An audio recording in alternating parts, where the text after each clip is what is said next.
Hello student, good morning. हम लोग last class जो एंड किए थे वो है मेजरमेंट ऑफ एंगल, ट्रिग्नोमेट्री हम लोग पढ़ रहे थे और उसमें आप लोग का फर्स्ट टॉपिक जो था ट्रिग्नोमेट्री का जो फर्स्ट चैप्टर था वो मेजरमेंट ऑफ एंगल हमने कंप्लीट कर रखा है। ठीक है, आज हम लोग एक न्यू टॉपिक में चलते हैं। नेक्स्ट है ट्रिग्नोमेट्री का ही पार्ट है, वो है ट्रिग्नोमेट्रिक फंक्शन, जिसका दूसरा नाम है सर्कुलर फंक्शन। ठीक है, ये टॉपिक आज हम स्टार्ट करने जा रहे हैं।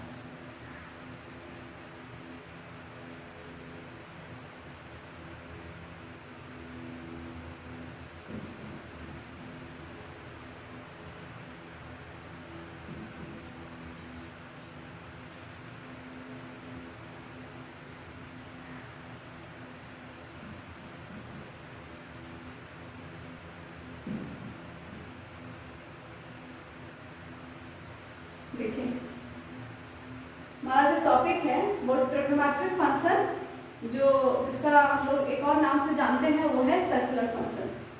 देखिए, आप लोग ट्रिग्नोमेट्रिक तो जानते हैं, ट्रिग्नोमेट्रिक फंक्शन किस किस को कहा जाता है। फंक्शन नाम चेंज हो रहा है, नेम में आप लोग ट्रिग्नोमेट्रिक रेशियो पढ़े थे, त्रिकोणमितीय अनुपात पढ़े थे। अभी यहाँ पर आ जा रहा है, आपने यही स्टडी किया था त्रिकोणमितीय अनुपात, जिसको हिंदी में पढ़ा गया था और इंग्लिश वाले स्टूडेंट पढ़े थे ट्रिग्नोमेट्रिक रेशियो। ठीक है, अब आपका आ रहा है ट्रिग्नोमेट्रिक फंक्शन। तो इससे घबराना नहीं है ये कि ट्रिग्नोमेट्रिक फंक्शन कुछ अलग आ जा रहा है, ऐसा कुछ नहीं है, वो जैसा था वैसा ही रहेगा, बट ट्रिग्नोमेट्री में बहुत आगे इसको एक्सटेंड किया जाएगा ये चैप्टर को। ठीक है, देखते हैं पहले ट्रिग्नोमेट्रिक फंक्शन जो आपने पढ़ा है, जो चीज आप लोग पहले पढ़ चुके हैं उसी चीज को हम लोग आगे बढ़ रहे हैं। ठीक है, आगे देखते हैं। देखिए, हम लोग आज ये तो जानते हैं कि हमारा जो ट्रिग्नोमेट्रिक रेशियो होता है वो होता है sine theta, cos theta, tan theta, cosec theta, sec theta, cot theta. ये हम लोग 6 ट्रिग्नोमेट्रिक रेशियो के बारे में जानते हैं और इसी रेशियो कहा जाता है ट्रिग्नोमेट्रिक फंक्शन या सर्कुलर फंक्शन। अब इसके सारे फॉर्मूलाज को आप लोग बेसिक जो हम लोग क्लास 10 में पढ़े थे वो चीज को अभी हम आपको निकाल कर दिखा रहे हैं। अभी हर कुछ को हम लोग को समझना है कि किस तरीके से आया था। पहले रटे थे, अब रटना कुछ नहीं है, अब आप लोग को सब कुछ ये सबका रीजन जानना है कि किस तरीके से हुआ है। ठीक है, तो चलिए सबसे पहले आप एक काम कीजिए, आप एक्स एक्सिस ड्रॉ कर लीजिए और आप एक वाई एक्सिस ले लीजिए। एक्स एक्सिस और वाई एक्सिस में आपके साथ आ जा रहा है, देखिए ये x आ गया, x डैश है। ठीक है, अब एक पॉइंट आप ले लीजिए, इस एक्सिस के ऊपर एक लाइन ले लेते हैं। पॉइंट की जगह पर हम पहले एक लाइन ले ली। ठीक है, एक लाइन ले लिया, अब इसके ऊपर कोई एक पॉइंट लाइन करा, बहुत सारा पॉइंट है, इसमें हम एक पॉइंट ले लिए p x, y। ठीक है, x, y ले लिए। अब आपको ये ले लेते हैं कि यहाँ से इसके ऊपर अगर हम परपेंडिकुलर ड्रॉ करते हैं तो ये आपका डिस्टेंस y हो जाएगा और ये डिस्टेंस आपका x हो जाएगा। ये ओरिजिन O है आपका, है ना, जिसको हम a सिंबॉलिकली दे देते हैं, इस कोऑर्डिनेट को a, और ये डिस्टेंस OP डिस्टेंस को हम लोग कंसीडर कर लेते हैं, ये r है। ठीक है, तो देखिए यहाँ से एक रिलेशन फाइंड हो जाएगा। यहाँ पर क्या क्या होता है इसमें आप लोगों को पता है पहले ही, बट इस तरीके से आपको नहीं बताया गया था, सिर्फ याद करवा दिया गया था। तो देखिए, आपको ये बात पता है कि जो आपका इस ट्रायंगल के अंदर इन ट्रायंगल यहाँ एक ट्रायंगल फॉर्म हो रहा है, वो है OAP। इस ट्रायंगल में आप PA को आप कहते थे परपेंडिकुलर, और परपेंडिकुलर से डिनोट किया गया था स्मॉल p, याद कर रहे हैं। फिर OA को इस ट्रायंगल का बेस कहा जाता है, ये भी आप लोगों को पूरी तरह से जानकारी होगा, जिसको P से डिनोट हम लोग करते आए हैं पहले से ही। और OP that is hypotenuse,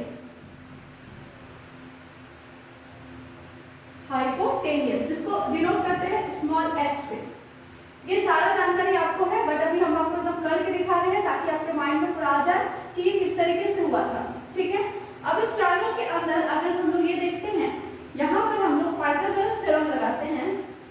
by using Pythagoras theorem इसमें आपका क्या आ जाएगा ना, आपका आ जाता है OP square is equal to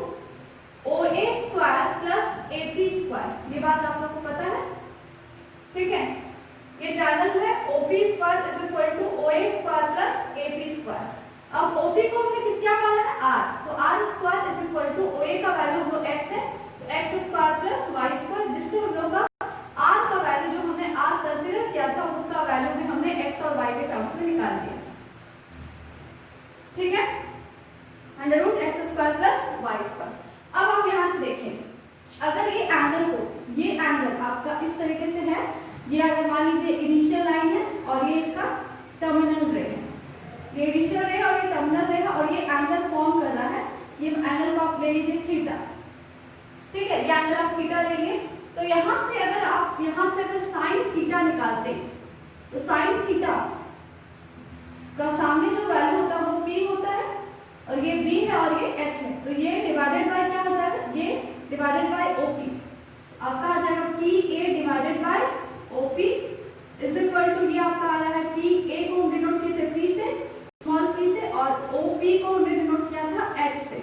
देखिए OP आपको क्या डिनोट था, देखिए OP इज h, इसलिए हम लोग इसके जगह r ना लिख करके क्या लिख रहे हैं h, P by h, ये आ गया। अब यहीं से अगर आप निकालना चाहे कोसेक थीटा, कोसेक थीटा का फॉर्मूला क्या होता है 1 बाई साइन थीटा, तो 1 बाई आपका हो जाएगा P by h, यहाँ से आप निकाल लीजिएगा cosec theta is equal to h by p, तो आपका ये निकल गया कोसेक का फॉर्मूला, आप लोग पहले भी पढ़े, ये आपका निकला है साइन का फॉर्मूला। ठीक है, फिर आ जाइए cos थीटा, cos थीटा होता है b by h, OA divided by OP, OA को आप लिख सकते हैं x नहीं लिखेगा, OA को क्या लिखेगा b है, और OP क्या है आपका h, तो आपका cos थीटा फाइंड हो गया b by h, ये भी आप लोगों को पता है पहले से। और sec थीटा आपका हो जाएगा 1 by cos थीटा, इसका मतलब sec थीटा आपका cos थीटा का उल्टा h by b। ठीक है, फिर आप आ जाइए cos sec हो गया, sin cosec हो गया, tan और cot बचा है, तो tan थीटा लिख लीजिए p by b, या फिर sin theta by cos theta भी कर सकते हैं।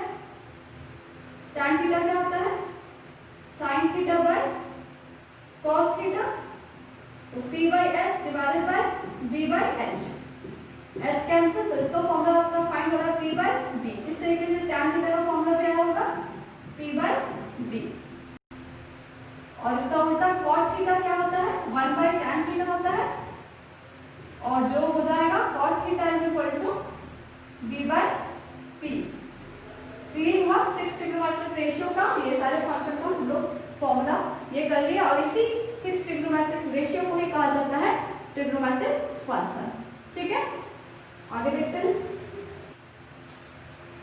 देखिए अब हम लोग आगे देख रहे हैं, एक बात का हमेशा याद रखिएगा कि हम लोग जो क्लास 11 में जो भी ट्रिग्नोमेट्री पढ़ रहे हैं वो एकदम बेसिक से पढ़ रहे हैं। ठीक है, बेसिक, इसलिए हर एक छोटे छोटे बातों को हम आपसे डिस्कस करेंगे, पूरा करेंगे। ठीक है, तो याद रखिए अभी हम पहले आपको बता दिए sign theta, cos theta, tan theta का सारा पंडित बद्री प्रसाद है ना, ये भी हम लोग पढ़े थे, और उसके थ्रू अब हम लोग को नहीं जाना, हम लोग याद रखना है कि p by b इस तरीके से p by h होता है। यहाँ जिस तरीके से आपको हम डायग्राम के थ्रू बताएं, ये y एक्सिस लिए, ये x एक्सिस लिए, ये एक रे लिए, यहाँ से हम एक पॉइंट p x, y लिए ना, और यहाँ से इसको परपेंडिकुलर ड्रॉ किए। तो देखिए एक चीज याद रखिए, राइट एंगल ट्रायंगल में यहाँ पर याद होना चाहिए आपको कि जो परपेंडिकुलर लाइन होता है उसके अपोजिट जो साइड होते हैं वो क्या होते हैं, हाइपोटेन्यूज होते हैं।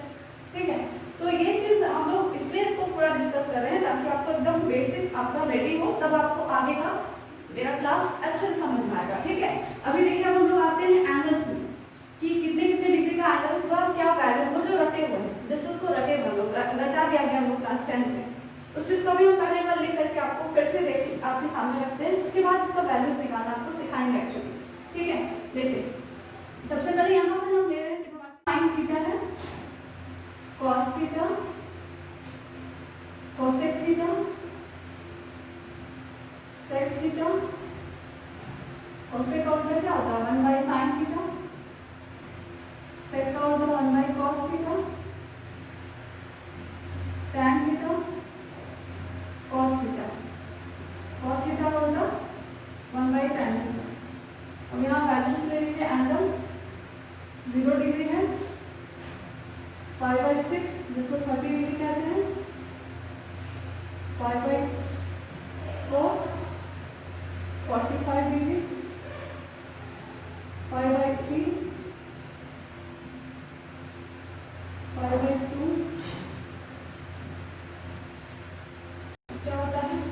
0, 1/2, 1/2, √3/2, 1, 1, √3/2, 1/2, 1/2, 0,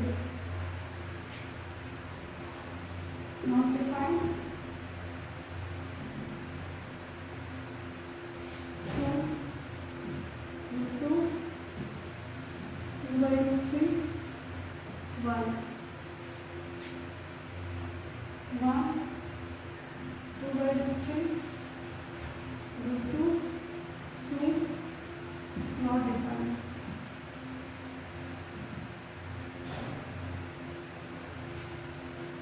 Tan theta 1, 0, 0,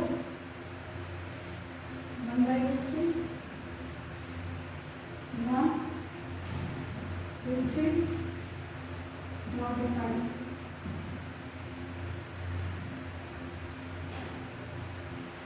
Theta not defined.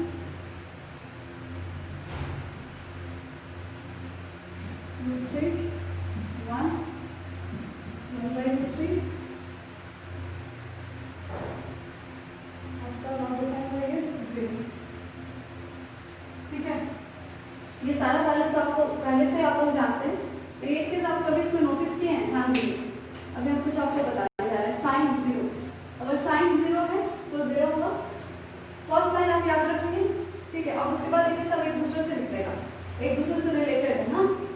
Sign का जो वैल्यू होता है, जो जैसे साइन 0 0 है, साइन 30 डिग्री 1/2 है. साइन का जस्ट अगर हम पीछे से लिख दे कॉस में आगे से, तो आपका कॉस का वैल्यू हो जाता है. जैसे साइन का वैल्यू अगर 90 डिग्री जो है वो कॉस का 0 वैल्यू हो जाएगा, कॉस 0. साइन 60 डिग्री है, कॉस 30 डिग्री का वैल्यू वही हो जाएगा. जस्ट ऐसे पलट के लिख दीजिए. 1 यहाँ लिख दीजिए, √3/2 लिख लीजिए, 1/2 सेम आ जाएगा, 1/2 लिख दीजिए और ये 0. ठीक है, आप सिर्फ फर्स्ट वैल्यू याद रख रहे हैं साइन थीटा, और फिर सारा वैल्यू आपको अपने आप निकल जाएगा साथ में. अब देखिए साइन कॉस निकल गया. कॉसेक क्या होता है? कॉसेक 1/sin होता है. दैट मींस इसका मीनिंग ये हुआ कि कॉसेक का वैल्यू साइन का जस्ट उल्टा होगा. मतलब कॉसेक जो है साइन का इनवर्स है. तो यहाँ से देखिए साइन थीटा का जो वैल्यू है, यहाँ जो साइन थीटा का जो वैल्यू है साइन 0 0, तो कॉसेक 0 जो होगा वो 1/0 होगा. जस्ट उसको नीचे कर दीजिएगा.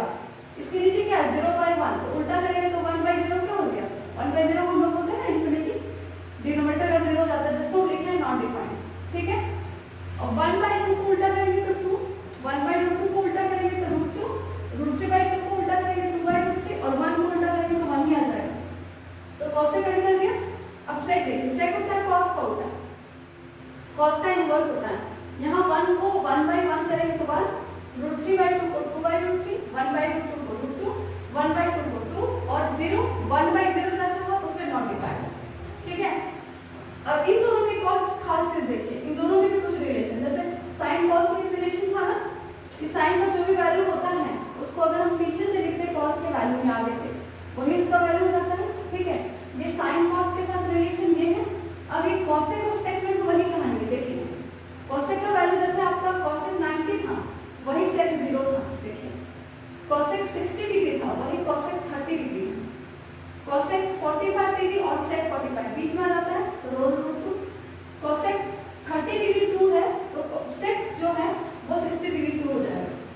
कॉसेक आपका 0 डिग्री नॉट डिफाइंड है, तो सेक आपका हो जाएगा 90 डिग्री नॉट डिफाइंड. ठीक है, तो ये एक रिलेशन यहाँ से निकल रहा है. उसी तरह टैन निकालना है, तो टैन का फॉर्मूला हम क्या जानते हैं? Sine theta by cos theta, ये जानते हैं.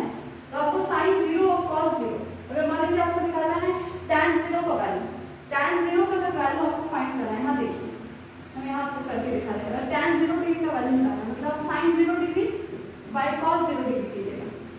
साइन 0 डिग्री का वैल्यू देख लीजिए 0 है, और कॉस 0 डिग्री का वैल्यू 1, तो 0/1 क्या होता है? 0. इसलिए tan 0 डिग्री का वैल्यू क्या हो गया? 0. सिमिलरली यहाँ से निकल जाएगा 1/√3. देखिए 1/2 divided by √3/2, 2 2 cancel, 1/√3, 1/√2/1/√2 1, √3/2 divided by 1/2, 2 2 cancel, √3, 1/0 not defined, ठीक है।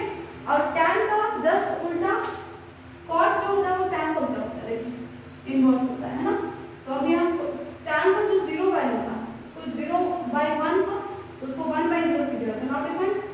cot 0 आ गया, इसका 1/√3 को √3 ऊपर आ जाएगा, √3 1/1 √3 को 1/√3 और नॉट डिफाइंड 1/0 को 0/1 करेंगे तो 0 आ जाएगा। तो इस तरीके से हम लोग ये जो हम लोग पहले पढ़े हुए हैं इसी में आपस में बहुत सारे रिलेशन है, जैसे tan और cot में कोई रिलेशन है जो sin cos में था, cosec sec में था, लेकिन ये tan का जो 90 डिग्री वैल्यू था वही cot का 0 वैल्यू है।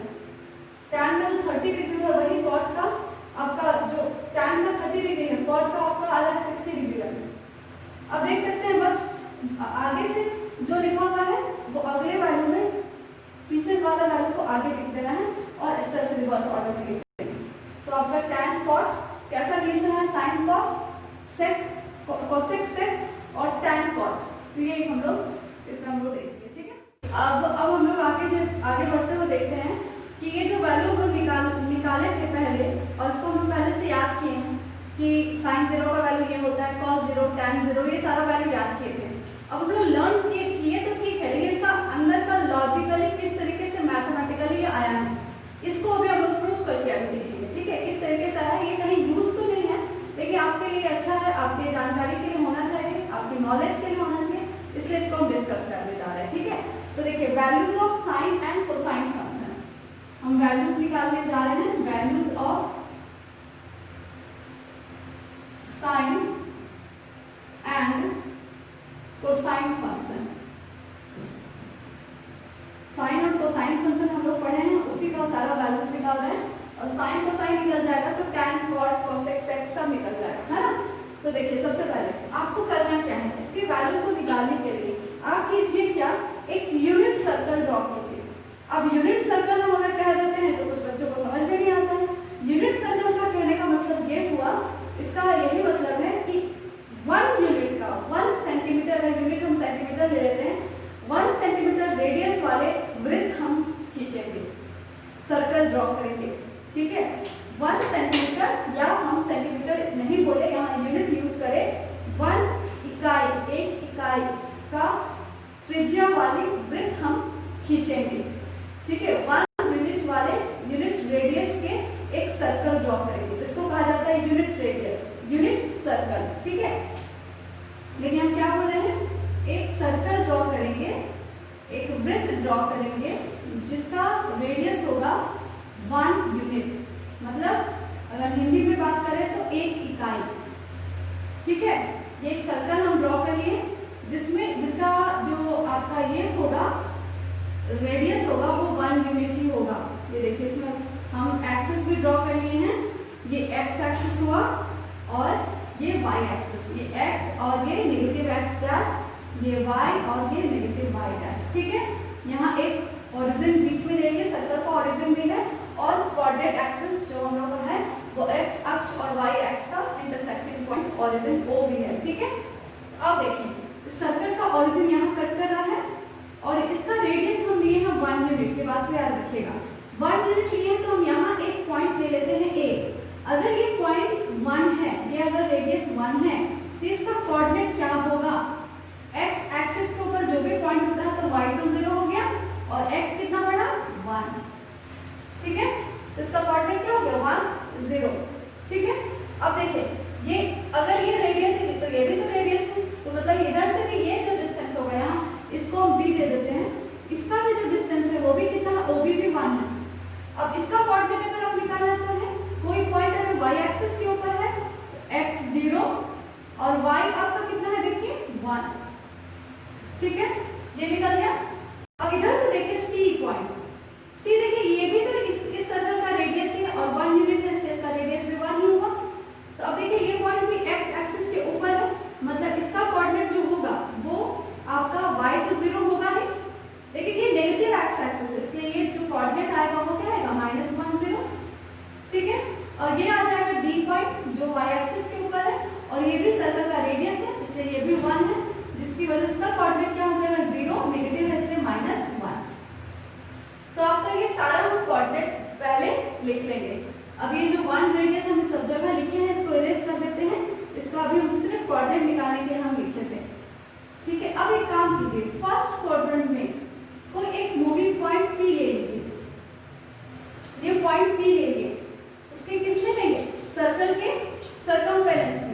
और वो कहाँ पर लाई कर रहा है, फर्स्ट क्वाड्रेंट में लाई कर रहा है। हम आप लोग सिखाए थे, आप लोग बताए थे क्वाड्रेंट किसको कहा जाता था, फर्स्ट क्वाड्रेंट में हम ले लिए। अब यहाँ से देखिए इसका कोऑर्डिनेट हम ले लिए a, b, हम इसको कंसीडर कर ले ये a, b है, ये वेरिएबल पॉइंट है, हमको नहीं पता, ठीक है। क्योंकि अब यहाँ पर देखिए, अब यहाँ से हम क्या करेंगे, इसको ज्वाइन कर देते हैं, ये ज्वाइन कर देंगे। अब एक चीज नोटिस कीजिए, जैसे ये ज्वाइन किए, ये आपका बन गया रेडियस ऑफ द सर्कल, मतलब OP is the distance 1, OP का डिस्टेंस क्या हो गया 1। अब आप क्या कीजिए, यहाँ से परपेंडिकुलर ड्रॉ कीजिए x एक्सिस के ऊपर, परपेंडिकुलर ड्रॉ किए 90 डिग्री बनाया, तो ये जो डिस्टेंस मिला इसको पॉइंट हम दे दिए m, ये पॉइंट जो x एक्सिस पर कट किया उसको क्या दे दिए m। अब ये जो डिस्टेंस है और ये डिस्टेंस क्या हो जाएगा, अगर ये कोऑर्डिनेट a है तो ये a हो जाएगा, समझ रहे हैं, और ये डिस्टेंस क्या हो जाएगा b हो जाएगा, क्योंकि हम a, b दिए हैं। क्लियर होगा आपको, ठीक है। ये सारा कुछ आप लोग कोऑर्डिनेट ज्योमेट्री से क्लास 10 से पढ़ते हुए आ रहे हैं, उसे जिसको हम रिपीट कर रहे हैं, ठीक है। अब चलिए अब देखते हैं, इसमें अगर इसको हम कंसीडर कर ले रहे हैं, ये एक एंगल बना रहा है, वो एंगल हम ले लेंगे x डिग्री, ठीक है, x एंगल ले लेंगे। एंगल आप कुछ भी ले सकते हैं, आप घबराइए मत, थीटा ले रहे थे मैम अचानक से आप x ले लिए, आप थीटा लेके भी बना सकते थे और x लेके भी बना सकते हैं, ठीक है। बस जहाँ साइन थीटा ले रहे थे वहाँ साइन x हम ले लेंगे अभी, क्योंकि यहाँ x हम लिए हैं, ठीक है। अब चलिए सबसे पहले हम यहाँ पर क्या करेंगे, एक ट्रायंगल लेंगे, देखिए OPM, ये ट्रायंगल में हम क्या करेंगे, सारा वैल्यूज निकाल लेते हैं, ठीक है। देखिए हम लोग इन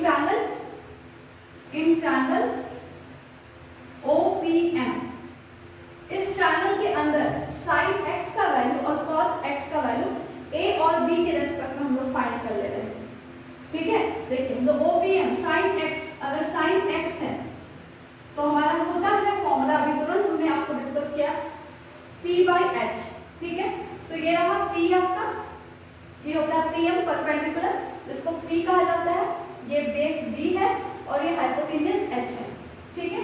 90 डिग्री एंगल के सामने वाला साइड हमेशा हाइपोटेन्यूज होता है, तो इसी चीज को हम यहाँ पर इसको हाइपोटेन्यूज बोल रहे हैं। अगर ये हाइपोटेन्यूज है तो 90 डिग्री जिसके ऊपर बनता है उसको बेस कहते हैं, और जो 90 डिग्री लाइन होता है उसको परपेंडिकुलर कहते हैं। ये हम लोग पाइथागोरस थ्योरम में पढ़े हुए हैं, ठीक है। अब यहाँ से देखिए sin x का होता है ये perpendicular divided by hypotenuse, perpendicular आपका है PM, तो PM डिवाइडेड बाय हाइपोटेन्यूज आपका है OP।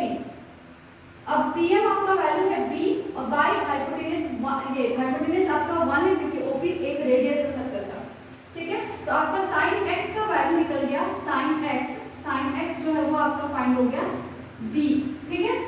अब निकाल लीजिए sin x का वैल्यू आपका यहाँ से निकला b, यहाँ ध्यान रखिए इसको हम गिरा कर दे रहे हैं। अब देखते हैं इसी चैनल के अंदर हम cos x निकालते हैं।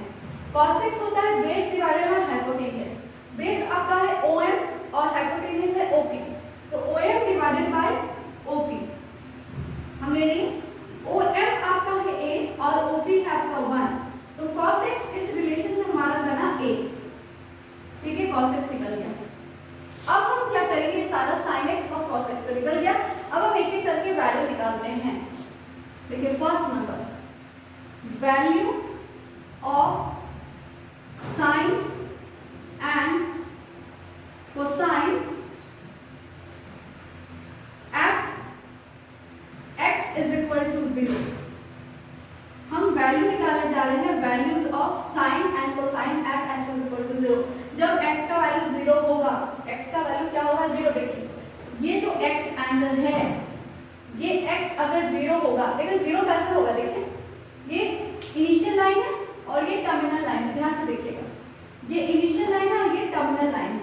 अगर टर्मिनल लाइन इनिशियल लाइन के ऊपर ओवरलैप ही कर जाए, इनिशियल लाइन जब टर्मिनल लाइन के ऊपर ओवरलैप करता है तो उन दोनों के बीच का एंगल 0 डिग्री होता है, तो इसका मतलब x उस समय क्या होगा 0। तो इसका रीजन क्या हुआ, अगर यहाँ टर्मिनल लाइन भी इनिशियल लाइन के ऊपर है, मतलब x एक्सिस के ऊपर है, ठीक है, मतलब ये OP कहीं नहीं मूव किया है, OP यहीं पर है, ये जो मूव करके यहाँ आया है ये OP यहीं पर है, तो इसका मतलब उस समय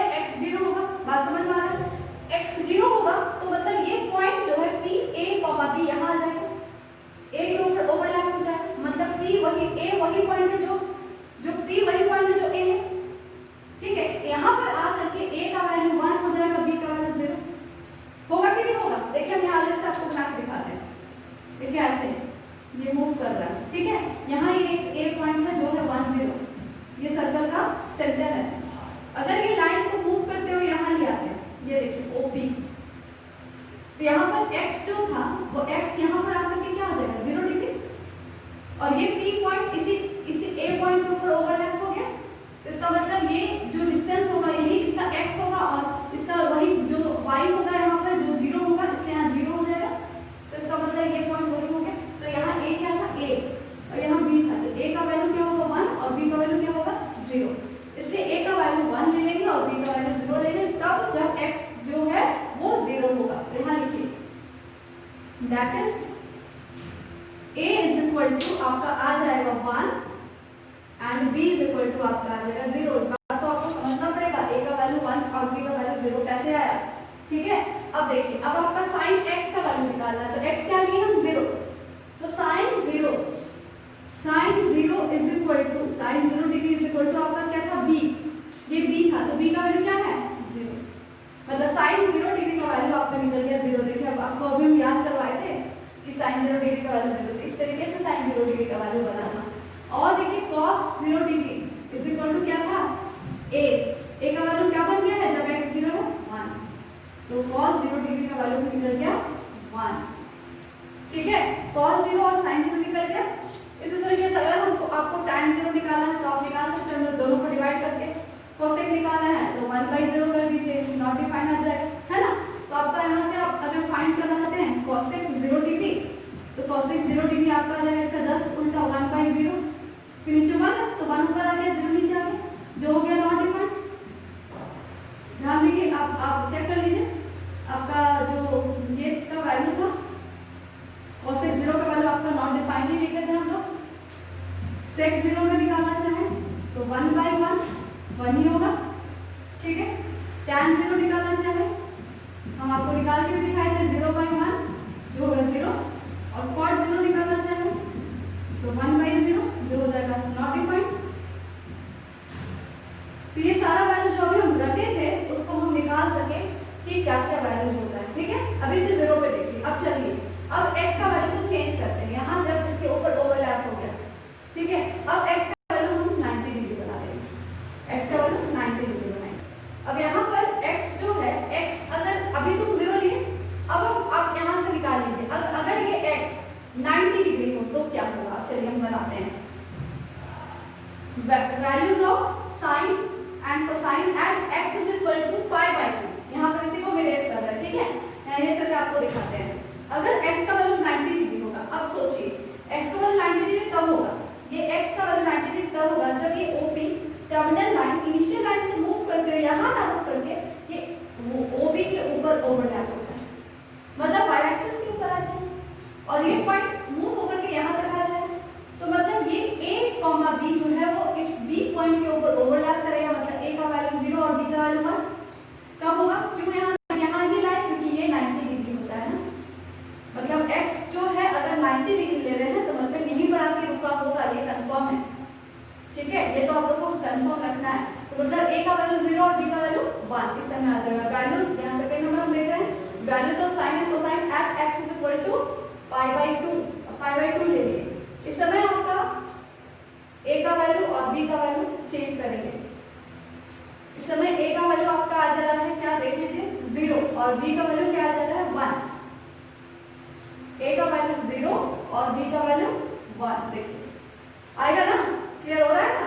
अब देखिए साइन 90 डिग्री π/2, आपका वहां साइन x b था और साइन x की जगह π/2 लिए तो b का वैल्यू कितना है 1, देखिए साइन π/2 का वैल्यू 1 निकल गया। सिमिलरली cos π/2 निकालते हैं, जब x π/2 था, आपका cos x जब a था तो cos जब x का वैल्यू π/2 था तो a का वैल्यू क्या निकला था 0, इसलिए cos 90 डिग्री का वैल्यू 0 था। अब रीजन बता सकेंगे ना कि क्यों 90 डिग्री का वैल्यू sin 90 डिग्री का वैल्यू 1 ही होता है, cos 90 डिग्री का वैल्यू 0 ही होता है, क्यों बता पाएंगे, ठीक है। इसी तरीके से हम लोग यहाँ से कंटीन्यूअस और भी निकाल सकते हैं। tan π/2 अगर निकाले तो sin by cos 1/0 जो हो जाएगा नॉट डिफाइंड, बाकी वैल्यू आप लोग निकाल लीजिएगा, ठीक है। अब चलिए, अब हम x को यहाँ रोकेंगे नहीं, अब हम इसको मूव करके यहाँ ले आते हैं। अब आप सोचिए ये 90 डिग्री में रुका था, इसलिए 90 डिग्री लिए थे x को, तो अब क्या हो जाएगा, ये पूरा एंगल x क्या बन गया 180 डिग्री, मतलब पाई, 180 को क्या कहा जाता है पाई। अब वैल्यूज थर्ड नंबर हम देखने जा रहे हैं, ठीक है, values of sine and cosine when x at x is equal to पाई। अब देखिए, अब ये p पॉइंट मूव करके कहां आ जाएगा, c के ऊपर आ जाएगा, तो a का वैल्यू -1, b का वैल्यू 0। ये पॉइंट ये OP ऐसे मूव करके यहां से स्टार्ट हुआ होगा मूव करना, ऐसे मूव करते करते यहां नहीं रुका, कहीं नहीं रुका, कहां रुका, यहां रुका, तो कितने डिग्री आ जाता है 180 डिग्री।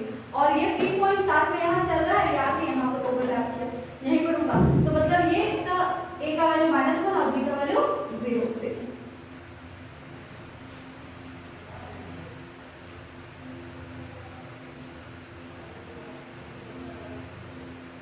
a का वैल्यू -1 और b का वैल्यू 0। अब यहाँ से sin x क्या होता है b, तो sin जब पाई हुआ x का वैल्यू, तो उस समय जब x का वैल्यू पाई होता है तो उस समय b का वैल्यू क्या होता है 0, sin पाई निकल गया।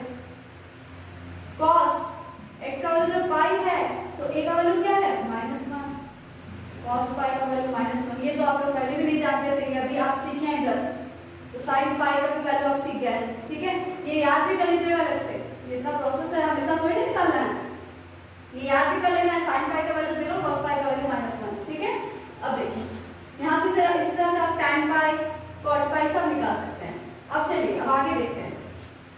अब ये OP लाइन को हम यहाँ ना रोक करके अब इसको मूव करते करते करते करते यहाँ भी नहीं रोकेंगे, अब यहाँ रोकेंगे। अब ये 180 + 90 डिग्री ये पूरा एंगल आ जाएगा यहाँ तक। ये कितना डिग्री हो गया 270, मतलब 270 को हम लोग इसको कहते हैं 3π/2। आप लोग को ये बात अभी नहीं पता होगा, लेकिन आप याद रखें 3π/2 को क्या कहते हैं, 270 डिग्री को ही कहा जाता है।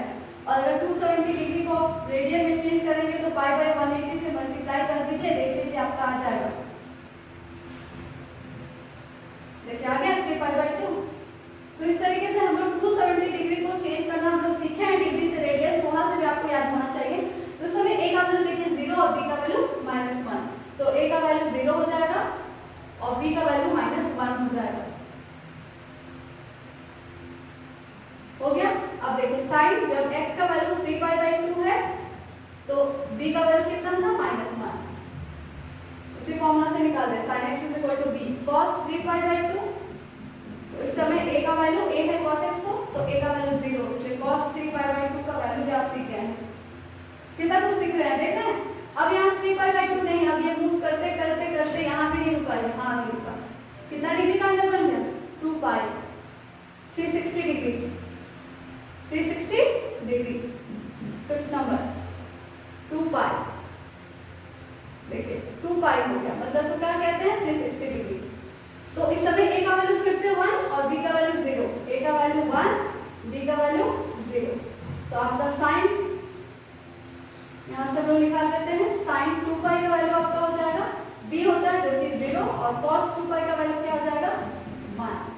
तो ये आप सीख लिए sin 2π और cos 2π का भी वैल्यू आप सीख गए हैं, ठीक है। तो एक चीज आपको लास्ट कंक्लूजन दे देना चाहते हैं, देखिए sin π का वैल्यू हो या sin 2π का वैल्यू हो, sin 3π का वैल्यू, sin 4π, इस तरीके से जितना भी जाएगा सारे का वैल्यू आपका 0 ही होता है। कहेगा मतलब sin n π is equal to 0 where n belongs to any integer, ठीक है। n कोई भी इंटीजर में बिलोंग करेगा, नेगेटिव पॉजिटिव सब में, ठीक है, 0 ही होगा। लेकिन वही cos में देखिए फर्क पड़ता है, cos π जब था तो -1 था, cos 2π जब हुआ तो 1 हो गया, फिर जब cos 3π वो होगा तो फिर -1 होगा, cos 4π जब होगा तो 1 होगा। तो आप एक चीज नोटिस कीजिए, जब ऑड है तो cos का π में -1 वैल्यू आ रहा है, और जब इवन है तो cos का π में वैल्यू 1 आ रहा है, ठीक है। इसका मतलब हम ये कंक्लूजन दे सकते हैं कि cos n π, देखिए ये याद रखिएगा, अभी हम यहाँ पर आपको एक्सप्लेन कर दे रहे हैं। sin n π का वैल्यू हमको क्या बताया 0 when n belongs to integer, ठीक है, n जब लिखे या फिर i इंटीजर होता है। cos n π का वैल्यू कंडीशनल है, दो कंडीशन के अकॉर्डिंग चेंज होना, -1 होता है जब when n जो है n जो है वो तो इंटीजर तो होगा, लेकिन n क्या होगा जब n ऑड